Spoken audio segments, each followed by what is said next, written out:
जो है medicated application उसके अकॉर्डिंग हम अप्लाई करते हैं। अब एक प्रैक्टिस मैं आपको फिर से करके दिखाता हूँ जो आपके दर्द के हैंड के पेन के लिए, क्रैम्प्स पेन के लिए हेल्पफुल होगा।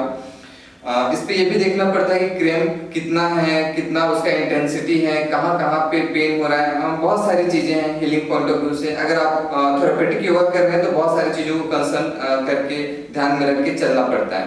एक जनरल हेल्थ पे तो आप नॉर्मल जैसे अभी मैंने प्रैक्टिस करके दिखाया वो आप कर रहे हैं तो कोई दिक्कत नहीं है, लेकिन जहाँ पे डिजीज की बात आ जाती है वहाँ पे कई चीजों का ध्यान रख के प्रैक्टिस करना पड़ता है। फिर से एक अभ्यास मैं आपको करके दिखाता हूँ। दोनों हाथों को सामने की ओर रखेंगे, श्वास छोड़ते हुए दोनों हाथों में खिंचाव उत्पन्न होना चाहिए, है ना, और हैंड बिल्कुल आपका वन लाइन पे होगा। श्वास बिल्कुल खींच के रखें और श्वास छोड़ते हुए दोनों हाथों को पीछे की ओर लेके आए। श्वास भरते हुए सामने की ओर लेके आए, फिर से श्वास छोड़ें, पीछे की ओर लेके आए, श्वास भरे, सामने की ओर लेके आए। एक अभ्यास और, हाथों की हथेली को नीचे की ओर रखें, श्वास भरें, हथेली को ऊपर की ओर लेके आए, जितना हो सके ये पीछे की ओर आए, है ना, ओनली फिंगर फोल्ड ना हो। श्वास छोड़ें, सामने की ओर लेके आए, फिर से श्वासों के साथ जितने भी अभ्यास को आपको करना है श्वासों के साथ करना और आपको महसूस करना है जो खिंचाव उत्पन्न हो रहा है। जितना ज्यादा फील कर पाएंगे ना उतना आप बेनिफिट ले पाएंगे। बल्कि अगर आप और ज्यादा बेनिफिट चाहते हैं तो मानसिक रूप से आपको ऐसा कल्पना करते हुए, मतलब थॉट्स करते हुए कि जो आप श्वास ले रहे हैं उसे हीलिंग पावर आपके शरीर के अंदर आ रहा है और वो आपके हाथों की तरफ जा रहा है। जब हम प्रैक्टिस कराते हैं डिजीज ओरिएंटेड तो हम ऐसे काउंसलिंग करते हुए, ऐसे थॉट्स लाते हुए हम प्रैक्टिस कराते हैं। लंबी गहरी हम श्वास लेंगे और श्वास से जो नेचर में हीलिंग पावर है श्वासों के साथ हमारे अंदर आ रही है और हाथों में जा रही है, और जो भी हाथों में आपका पेन है, क्रैम्प्स वगैरह हो रहा है ना, वेन्स वगैरह में पेन है, उसको हील कर रहा है। ऐसा जब हम मन में संकल्प लेते हुए अभ्यास को करते हैं, सोचते हुए अभ्यास को करते हैं पॉजिटिव तरीके से, तो हीलिंग फास्ट हो जाता है। ध्यान रखिए कि हम जो सोचते हैं उसका बहुत ज्यादा प्रभाव पड़ता है। अगर हम अपने किसी भी डिजीज के लिए नकारात्मक सोचेंगे, ज्यादा स्ट्रेस लेंगे तो प्रॉब्लम और बढ़ने लगता है। हम सकारात्मक सोचेंगे तो हीलिंग और फास्ट हो जाता है। इसमें कई सारे साइंटिफिक रिसर्च भी हैं। तो इस अभ्यास को आपको करना कैसे है, श्वास भरते हुए ऊपर की ओर और श्वास छोड़ते हुए नीचे की ओर, ठीक है। ये एक अभ्यास, दो अभ्यास मैंने बताया। ऐसे और भी प्रैक्टिस है जिसको हम करते हैं और काफी कुछ ही दिनों में हम देखते हैं कि प्रॉब्लम जो है बिल्कुल सॉल्व हो जाता है। एक चीज मैं उसमें ऐड ऑन करना चाहूंगा, जितना हो सके पेन किलर से बचने का प्रयास कीजिए। अभी के समय में पेन की जो प्रॉब्लम है, कंधे की दर्द, हाथ की दर्द, कमर की दर्द, घुटने की दर्द, अर्थराइटिस की प्रॉब्लम, ऑस्टियोआर्थराइटिस की प्रॉब्लम, रूमेटॉइड अर्थराइटिस की प्रॉब्लम, साइटिका की प्रॉब्लम, सर्वाइकल की प्रॉब्लम बहुत ज्यादा हो रहा है। और इसके लिए अगर आप पेन किलर खाते हैं तो कोई भी पेन किलर ऐसा नहीं है ना जिसके साइड इफेक्ट्स ना हो। तो हमें कोशिश करना चाहिए कि काउज को हम आइडेंटिफाई करें और उसको नेचुरली हील करने का प्रयास करें। पेन किलर से बचें, अदरवाइज आप लंबे समय तक पेन किलर लेंगे तो उसके साइड इफेक्ट से आपको कोई ना कोई क्रॉनिक डिजीज हो जाएगा। तो इससे कोशिश करें इमरजेंसी जब हो तभी आप मेडिसिन वगैरह लें, अदरवाइज जितना हो सके नेचुरली आप ठीक करने का प्रयास करें। बिल्कुल। ईश्वेश्वर जी, बहुत सारे मैंने क्वेश्चंस हैं, तो सारे क्वेश्चंस शायद आज हम ना ले पाए और शायद डाइट के बारे में भी हम ज़्यादा डिस्कस ना कर पाए। आज हो चुका है हमारा और एक लाइव स्टार्ट होने वाला है सिंगर संचिता भट्टाचार्य के साथ। तो मैं क्विकली थोड़े क्वेश्चंस लेती हूँ और ज़रूर आपको फिर से बुलाना है, लोगों तक ये वार्ता, ये मैसेज पहुँचाना है कि योग क्यों ज़रूरी है और कैसे हम इस योग व्यायाम को अपने डेली लाइफ में इस्तेमाल कर सकते हैं लोगों को हटाने के लिए।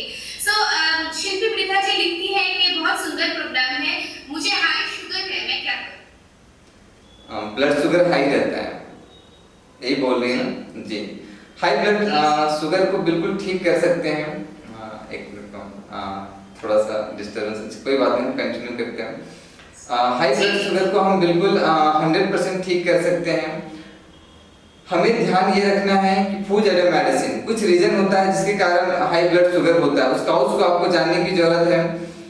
काउज ब्लड शुगर का क्या है, जो हम हमारा फूड हैबिट है, कहीं ना कहीं हम ऐसी चीजों को खाते पीते हैं जिसके कारण हमारा पेनक्रियाज जो है इंसुलिन का सिक्रेशन कम कर देता है, पेनक्रियाज की फंक्शन जो है कम हो जाती है, जिसके कारण ब्लड शुगर का प्रॉब्लम आता है। होता क्या है कि इंसुलिन बॉडी सिक्रेट कम कर रहा है, तो फिर आपको ब्लड में शुगर बढ़ने लगेगा, है ना। तो अगर आप इसको ठीक करना चाहते हैं तो दो चीज़ों पे अगर आप ध्यान देंगे तो ये बिल्कुल 100% विदाउट मेडिसिन आप ठीक कर सकते हैं। पहला चीज़ आपका डाइट, तो कौन सा फूड आपको लेना है जो उसमें आपकी शुगर कम हो, कम शुगर वाली फूड्स आप लेंगे तो आपकी इंसुलिन की या मेडिसिन की अगर आप ले रहे हैं तो उसकी आवश्यकता बहुत कम हो जाएगी। दूसरा काम आपको करना है कि हमारा जो पैनक्रियाज है उसके फंक्शन को हम कैसे इंप्रूव करें। पैनक्रियाज के फंक्शन को हम अगर इंप्रूव कर देंगे तो पैनक्रियाज अगर आपका यदि इंसुलिन का सिक्रेशन बढ़ा देगा तो आपका प्रॉब्लम बिल्कुल ठीक हो जाएगा। और हम ऐसे करते भी हैं, कई सारे ऐसे पेशेंट जो 15-15 साल से इंसुलिन पे डिपेंडेंट थे, आज वो इंसुलिन फ्री हो चुके हैं और बिल्कुल नॉर्मल और हेल्दी लाइफ जी रहे हैं विदाउट मेडिसिन। तो एक तो फूड बहुत ज़्यादा भी मैं उसके विषय में नहीं बता सकता कि उसमें समय लगेगा क्या खाना चाहिए। शुगर के लिए पार्टिकुलर हमारा डाइट प्लान होता है और कुछ योग के प्रैक्टिस हैं जो पैनक्रियाज को एक्टिवेट करते हैं। ये दो चीज अगर हम कर लेंगे तो 100% आपको रिजल्ट्स मिल जाएगा। बिल्कुल, हम इस विषय में बहुत डिटेल में वर्कशॉप करेंगे। जिनको लगता है कि शिवेश्वर सर के पास जाना है, हमें इस बात को जाननी है कि हमारे लिए कौन सा योग बना हुआ है, तो बिल्कुल हमें आप मैसेज कीजिए, इनबॉक्स कीजिए और हमें ये बताइए कि आप लोग करना चाहते हैं या नहीं। क्योंकि योग एक ऐसा माध्यम है जहाँ बिल्कुल ही आपको मेडिसिन, एलोपैथी, हॉस्पिटलाइजेशन से बहुत ही कम खर्चा आएगा और नेचुरल वे में। सिर्फ बात खर्चे की नहीं है, बात है कि हम अपने शरीर के अंदर डाल क्या रहे हैं, ये भी बहुत इम्पोर्टेंट है। हमेशा पैसा होने से ही आप स्वस्थ रहेंगे ऐसी भी बात बिल्कुल नहीं है। तो हम अपना दूसरे प्रश्न की ओर जाते हैं। मोनिका पाल लिखती है, हर एज के इंसान को इस प्रोग्राम को जरूर देखना चाहिए। Thank you so much Monika Pal. Seema Das लिखती है, बहुत बहुत सुंदर लगा, मतलब हम लोग बंगाल में सुंदर बोलते हैं, बट ये अच्छा लगा है।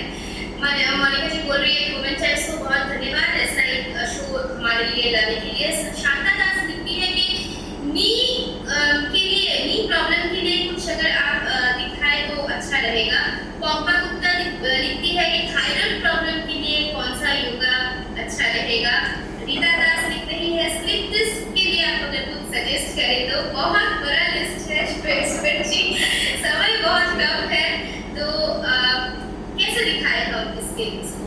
और भी कमेंट्स है हमारे पास जिनका एक सॉल्व हो चुका है, उनका और भी क्वेश्चंस है रिलेटेड कि जो भी आपने व्यायाम अभी दिखाया है मीडियम दर्द के लिए, अगर हाथ में वो वाइब्रेशन होता है, मतलब जो नींद से उठ के या फिर कभी भी हमें बताया है कि पाम में बहुत झिनझिनाहट होती है, तो उसके दौरान क्या आपने जो योग दिखाया वो कर सकते हैं?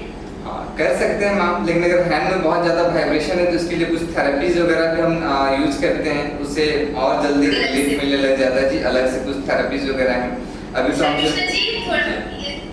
उस झिनझिनाहट के लिए और एक थेरेपी है, तो वो पहले कीजिए, उसके बाद ये व्यायाम कीजिए।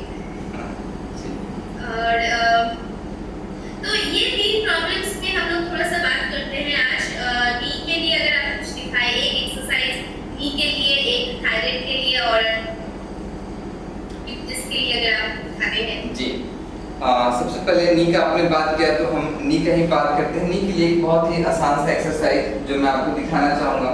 नी में पेन है तो जनरली लोगों को नी में पेन तभी आता है जब वो अर्थराइटिस लाइक सिचुएशंस आने लगता है या ऑस्टियोआर्थराइटिस लाइक सिचुएशन आने लगता है तो नी में पेन होने लगता है। तो बहुत ही आसान सा, ऐसे कई सारे अभ्यास हैं लेकिन एक अभ्यास हम लेते हैं। श्वास छोड़ते हुए आपको अपने हैंड को कैच करना है और हैंड को लॉक करना है और नी को कैच करना है और अपने स्टमक को लाने का प्रयास करना है। अपने स्टमक को चेस्ट से टच करने की कोशिश करना है, जितना आप कर पाए तो ऊपर की ओर लेके आना। फिर श्वास भरते हुए स्ट्रेच करना है सामने की ओर। ध्यान रखिए जितना ज़्यादा आप स्ट्रेच करेंगे, लंबा श्वास भरते हुए, उतना ज़्यादा आपको बेनिफिट मिलेगा।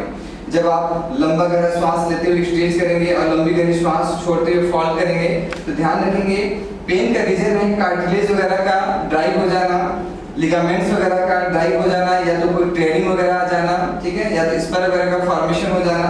जब आप मूव करेंगे तो ब्लड सर्कुलेशन वहाँ प्रॉपर होगा, ऑक्सीजन यहाँ प्रॉपर आएगा, न्यूट्रिशन यहाँ प्रॉपर आएगा, तो धीरे धीरे ये रिपेयर होने लगेगा। ऐसे ही आपको अगर एक पैर में भी दर्द हो तो करना दोनों पैर से ही है, इक्वल करना है, ठीक है ना, इसका आप ध्यान रखेंगे।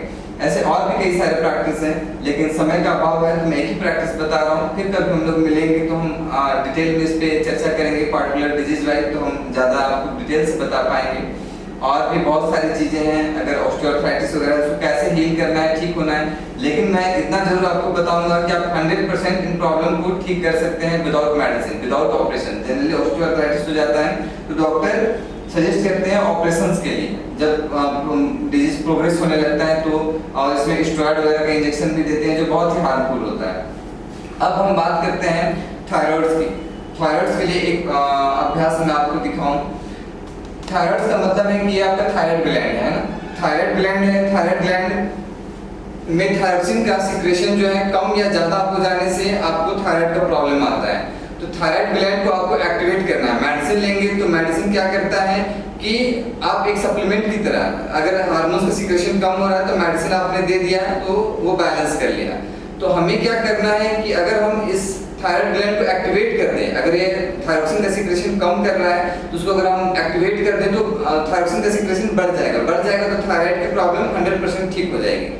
तो इसके ट्रीटमेंट के रूप में हम फिर से कुछ डाइट हर्ब्स वगैरह का यूज करते हैं, साथ ही साथ बाकी योग का अभ्यास हम करते हैं। योग में हम उन अभ्यासों को करते हैं जो थायराइड ग्लैंड से रिलेटेड हो, जैसे कुछ आसन भी हैं। एक छोटा सा अभ्यास मैं आपको दिखाता हूँ, बहुत ही छोटा सा अभ्यास है। श्वास भरते हुए हमें क्या करना है, गर्दन को पीछे की ओर लेके आना है। श्वास भरते हुए पीछे की ओर लेके आना है तो आप देखेंगे थायराइड ग्लैंड में खिंचाव उत्पन्न होगा, ये खींचेगा, है ना। फिर श्वास छोड़ते हुए आपको क्या करना है, मैं साइड व्यूज भी आपको एक बार दिखा रहा हूँ। श्वास छोड़ते हुए आपको सामने की ओर लेके आना है, जितना आप सामने लाए।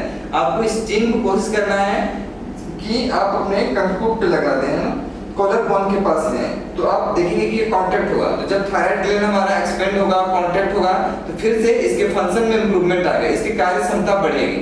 कार्य क्षमता जब इसकी बढ़ेगी तो ये जो थायरोक्सिन का सिक्रेशन कम या ज्यादा कर रहा है, हाइपर या हाइपो हो गया है, दो ही केस मैक्सिमम लोगों को होता है, या तो हाइपर थायराइड हो जाता है या तो हाइपोथायराइड हो जाता है। तो दोनों में हेल्पफुल है। कुछ पार्टिकुलर प्रैक्टिस है जो हाइपो में बेनिफिशियल है, कुछ हाइपर में बेनिफिशियल है, लेकिन आपको ये ध्यान रखना है कि 100% क्यूरेबल है। इसके साथ कुछ डाइट, कुछ हर्ब्स, कुछ थेरेपी, इसका अगर हम कॉम्बिनेशन में, इंटीग्रेशन के साथ जब हम प्रैक्टिस करते हैं, और एक प्रैक्टिस मैंने दिखाया, ऐसे बहुत सारे प्रैक्टिस हैं, बहुत सारे आसन हैं, कुछ प्राणायाम भी हैं, तो वो हमारा प्रॉब्लम को बिल्कुल ठीक कर देता है। ओके शिवेश्वर जी, हमारे साथ तो अब तक सारे महिलाओं के उत्तर दे रहे थे। हम एक पुरुष भी हैं जिन्होंने थोड़ा सा एक प्रश्न भेजा है। विश्वजीत सरकार, please give a solution on frozen shoulder. Frozen shoulder के लिए थोड़ा सा कुछ अगर आप दिखा पाए तो। एक ही आसन, आज समय का बड़ा अभाव है, सो हम फिर एक दिन आएंगे शिवेश्वर जी के साथ। सो ये फ्रोजन शोल्डर थी। फ्रोजन शोल्डर के लिए एक बहुत ही अच्छा अभ्यास, आप देखें, हैंड को सामने को रखेंगे, फोल्ड करेंगे, ठीक है, लॉक कर देंगे, और गर्दन को सीधा रखते हुए अपने एल्बो से आपको सर्कल बनाने का प्रयास करना है, जितना आप बड़ा सर्कल बना पाए। श्वास भरते हुए और श्वास छोड़ते हुए हैंड को नीचे लेके आएंगे, श्वासों की सजगता के साथ आप जितना कर पाए, ठीक है। एल्बो को ज्वाइंट रखते हुए ऊपर की ओर जितना लाए, मतलब पर्पज है कि आपका जो एल्बो है, टारगेट आपको ये रखना है, एल्बो से आप जितना बड़ा सर्कल बनाए, जितना बड़ा आप सर्कल बना पाए, ठीक है, अपने एल्बो से, उतना आप बेनिफिट ले पाएंगे। जितना आपका बड़ा सर्कल होगा, इसका ध्यान रखेंगे। और जितनी बार आप क्लॉकवाइज घुमाएंगे उतना आप एंटी क्लॉकवाइज घुमाएंगे। इससे आप देखेंगे धीरे धीरे, अभी मैं जितना कर पा रहा हूँ शायद आप उतना ना कर पाए, पेन भी होगा, और शोल्डर मूव नहीं कर पा रहा होगा, धीरे धीरे इतना ही मूव करने का प्रयास करें, इतना ही करें, ठीक है। और भी बहुत सारे प्रैक्टिस हैं, लेकिन समय का अभाव है तो मैं एक ही डिस्प्ले कर रहा हूँ। बिल्कुल, बहुत लोगों का फीडबैक भी आ रहे हैं। चंद्र सिंह सारे जी, सभी के बहुत सारे कमेंट्स हैं। सभी को मैं बहुत धन्यवाद कहना चाहूंगी कि आप लोग हमारे साथ जुड़े हैं, योग अभ्यास के लिए आप इंटरेस्टेड हैं, और बिल्कुल ये बात तो हम जानते ही हैं कि योग अभ्यास में अगर आप बिलीव होते हैं तो कहीं ना कहीं डिविनिटी के साथ भी जुड़ते हैं। शायद शिवेश्वर जी इस विषय में भी बात करना चाहेंगे। मुझे तो लगता है कि अगर हर दिन आपके साथ बैठा जाए तो भी कम है, इतना कुछ जानने को मिल रहा है। क्योंकि जैसा आपने कहा, आप होलिस्टिक वेलनेस के हैं, मतलब आप सोच के ऊपर भी काम कर रहे हैं, आप साइकोलॉजिकल के ऊपर भी काम करते हैं। सो डेफिनेटली हम लोग इसका एक विशेष वर्कशॉप करना चाहेंगे